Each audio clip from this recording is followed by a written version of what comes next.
Hey guys, I'm here with my brief review of the most recent season of Power Rangers, Power Rangers Dino SuperCharge, which is of course the second season to last year's Dino Charge. So if you'd like to see my thoughts on that, I'll leave a link in the description.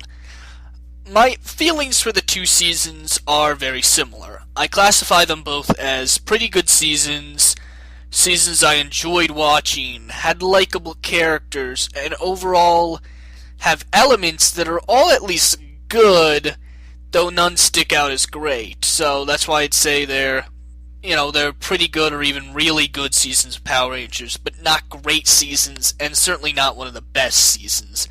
I think early on in Dino Charge's lifetime as a series, some people gave it a bit too much credit just because it was better than the other Neo Saban shows.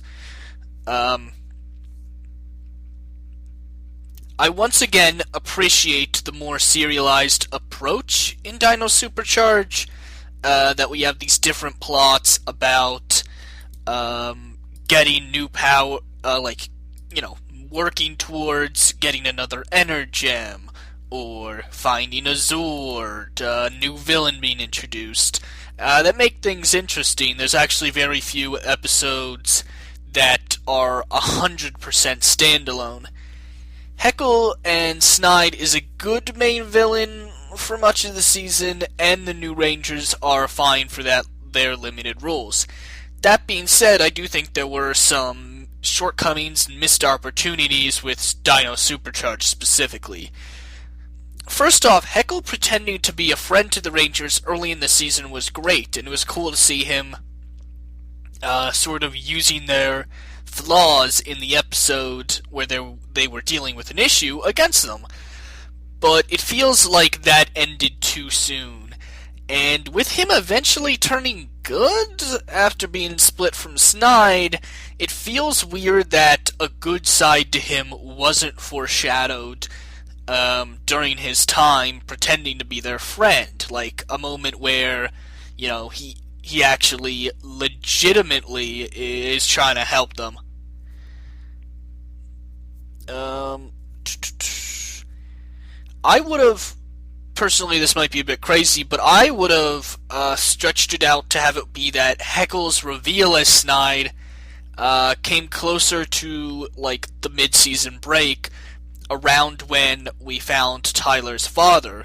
Like, perhaps the reason Tyler's father exposes himself as the Aqua Ranger is he finds out Heckle is Snide, and those two could basically form the same mid-season climax. I think that could have been really exciting and allowed us to see more Heckle interacting with the Rangers. Still not the entirety of the season, obviously, but for a bit more I think would have been nice. Now, in the middle-ish of the season, there are some mostly standalone character episodes that are, mediocre/okay, and just feel like missed opportunities for more meaningful interactions between the auxiliary and main Rangers. By auxiliary, I mean, mostly the Graphite Ranger and the Aqua Ranger, but also, the Silver Ranger, who comes in very late in the season and only really, interacts with Riley in a meaningful way. It's kind of weird that him and Tyler don't have a bit more interactions. It just seems like he comes in, has a bit with Riley, and then steps back. And, for example, one thing that really pops to mind is we have this episode with the Gold Ranger, and he meets his descendant. It has a character episode of him dealing with this, and it's like, okay, I like that character, but, couldn't we have done something with some Rangers that haven't had as much screen time, or interactions between the Silver Ranger and the rest of the team, or the Graphite, Aqua, anything? I think that would have made for a more interesting episode. Also, the finale was somewhat underwhelming, especially the means of Giant Sledge's ultimate demise. I just felt like that was pretty lame. And also, Lord Arcanon feels like he's defeated a bit too easily, too. Especially since he just seemed like this really badass villain, but then you have Sledge that, especially like right when he returns late this season, they play a bit comedically with him, which is a bit funny, but this is still our final threat, and I almost feel like Arcanon or Arcanon working with Sledge would have been a better way to end it.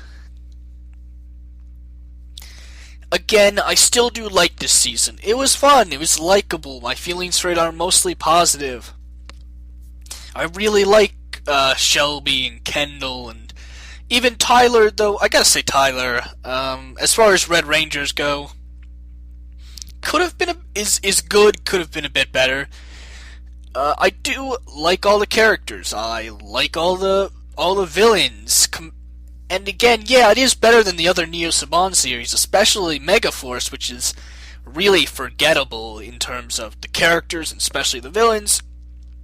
This one, even after taking breaks from the season for a bit, I really distinctly remember the characters and the personalities and some of their relationships, mostly the main five, and even like what the villains are like.